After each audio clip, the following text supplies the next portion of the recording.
Seja muito bem-vindo ao canal Leitura Diária da Escola Bíblica Dominical. A paz do Senhor aos ouvintes da leitura diária. Quem está falando é a irmã Kelly. Eu faço parte da igreja Adicol na congregação em Jockey Clube São Gonçalo. A leitura diária que vou comentar será de quarta-feira, da lição de número 11, que tem por título A Humilhação de Amã e a Honra de Mardoqueu.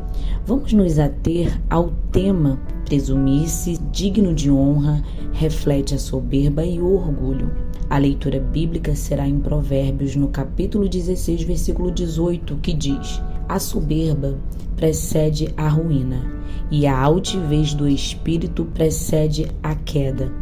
Acho muito importante começar essa reflexão pontuando esses dois sentimentos, a saber, soberba e orgulho. A soberba é um dos pecados mais terríveis, pois é como uma fonte para outros pecados. Como podemos perceber, foi esse pecado que levou o anjo de luz a cair, como está em Ezequiel, capítulo 28, do versículo 14 a 16. Foi esse pecado que levou Adão e Eva a ficarem insatisfeitos com tudo que receberam.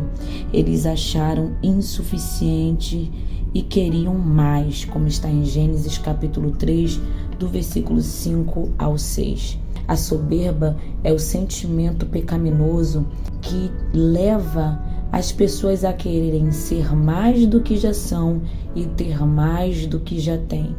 É sentir-se superior em relação a outra pessoa. O orgulho é o sentimento de satisfação com seus próprios feitos e qualidades. Vejamos um exemplo claro do rei Nabucodonosor, que Deus faz com que ele coma erva do campo por causa do seu orgulho. O orgulho levou ele a declarar que tudo aquilo que ele tinha eram obras de suas próprias mãos, de sua própria competência. Vejamos Daniel no capítulo 4, versículo 30, que diz: Falou o rei e disse: Não é esta grande Babilônia que eu edifiquei para a morada real, pela força do meu poder e para a glória da minha majestade? O rei Nabucodonosor não deu glórias a Deus. O resultado desse orgulho foi que Deus fez com que ele comesse erva do campo até que reconhecesse a glória que era de Deus. Como está em Daniel no capítulo 4, versículo 32. A soberba e o orgulho.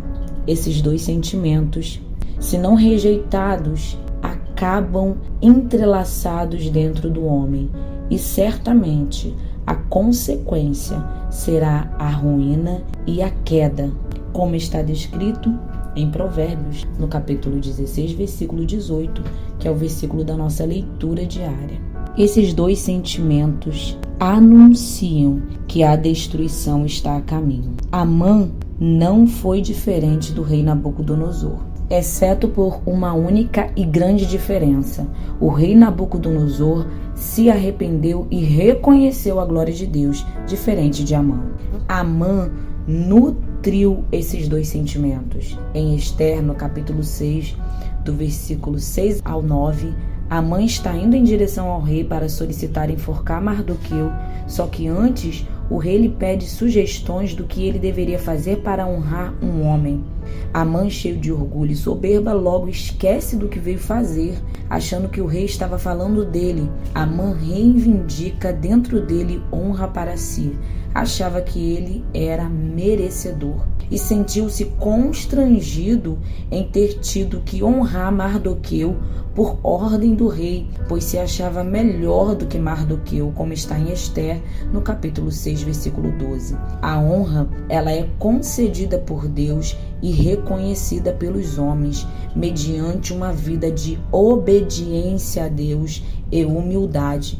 Homens podem até honrar homens, mas essa honra é passageira, essa honra é vã. Mas a honra que Deus concede aos seus filhos, essa sim é uma honra que abençoa, é uma honra que glorifica o nome do Senhor. Que possamos pedir ao Espírito Santo um coração humilde.